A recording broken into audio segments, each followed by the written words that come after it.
What would you do if the truth you fought for turned out to be bigger than you ever imagined? The air in the courtroom was heavy, thick with the weight of unspoken accusations. Marcus Tate stood at the defendant's table, his hands clasped tightly, his dark eyes scanning the room. He was a black man in his early 30s, broad-shouldered, with a quiet strength that seemed to unsettle the prosecutor. The charge was assaulting an officer, a claim pinned on him by Officer Daniel Hargrove, who sat smugly across the room, his badge gleaming like a trophy. Hargrove swore Marcus had attacked him during a routine traffic stop, painting him as a violent threat. But Marcus's calm demeanor told a different story, one the court wasn't ready to hear. Yet, the trial had been a grueling spectacle. Hargrove's testimony was airtight, his words dripping with conviction as he described Marcus lunging at him, a menace to society. The dashcam footage, conveniently missing, left the jury with only Hargrove's word against Marcus's. The prosecutor leaned hard into racial stereotypes, subtly implying Marcus's guilt was inevitable. Whispers rippled through the courtroom, another black man caught in the system's grip. Marcus's public defender, a young woman named Sarah Ellis, fought valiantly, but the odds were stacked against them. The judge's gavel seemed to hover, ready to seal Marcus's fate. Then came the twist no one saw coming. On the trial's third day, a stranger slipped into the courtroom, her presence barely noticed at first. She was an older woman, gray hair pulled into a tight bun, her face etched with determination. Sarah had tracked her down after a late-night tip from a community activist. The woman, Ms. Evelyn Carter, was a retired librarian who'd witnessed the traffic stop from her apartment window. She'd recorded it on her phone, too afraid to come forward until now. Her footage was grainy but damning. Hargrove had initiated the violence, slamming Marcus against the car without provocation.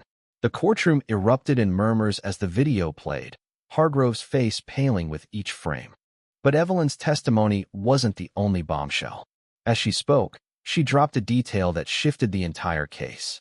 "I knew Marcus wasn't just anybody," she said, her voice steady. "I recognized him from the news years ago."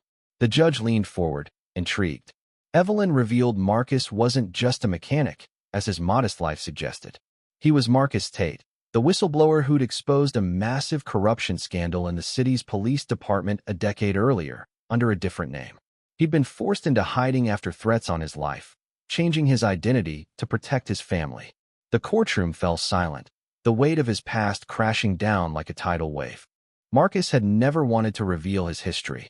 He'd built a quiet life, working at a garage, coaching kids basketball on weekends, hoping to leave his past behind.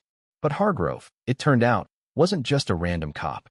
He'd been a rookie during the scandal, tied to the very officers Marcus had exposed. The arrest wasn't random, it was personal.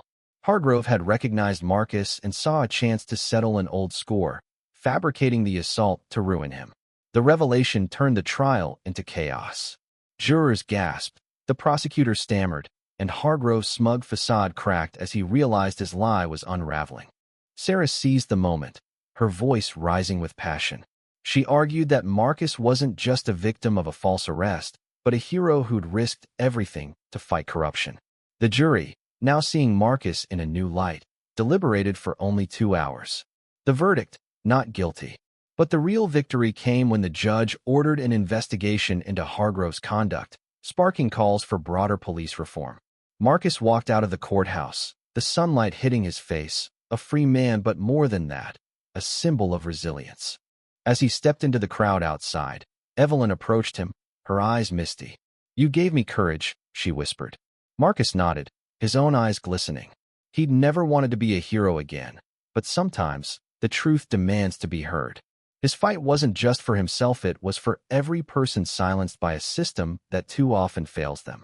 In that moment, Marcus Tate stood taller than ever, a man whose identity, once hidden, had turned a courtroom upside down and reminded the world that justice, though hard won, is worth fighting for. Yindi.